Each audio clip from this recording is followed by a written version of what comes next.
มาหลังจากเราสร้างระบบของเราสำเร็จแล้วเนาะเราก็มาเริ่มทดสอบเนาะ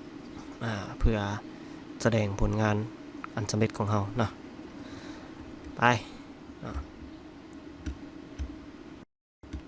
เข้าไปเนาะนี่เป็นหน้าเว็บไซต์ของเราเนาะเราจะบอกให้เบิ่งเนาะกดไป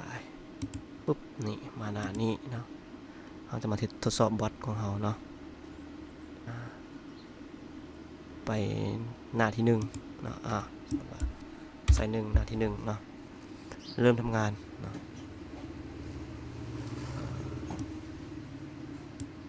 นี่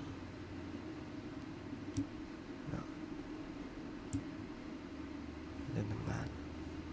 กดเริ่มเฮ็ดเวียกเนาะปั๊บนี่พี่เบิ่งโค้ดที่เริ่มทำงานเนาะนี่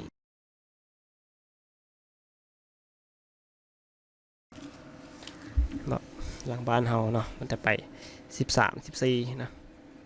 ตอนนี้อยู่ที่14แล้วเนาะนี่15จังได๋ครับ15เนาะนี่15สำเร็จเนาะไปเรื่อยๆเนาะเราบ่ต้องเฮ็ดหยังเนาะโปรแกรมเฮามันจะจัดการให้เนาะบ่ต้องเฮ็ดหยังเนาะเฮาจะนอนท่าให้มันแล้วเนาะนอนท่าเนาะกินเบียร์ท่าก็ได้เนาะนอนท่าก็ได้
มาเบิ่งเนาะยูเซอร์31ถึกเปลี่ยนรหัสสำเร็จ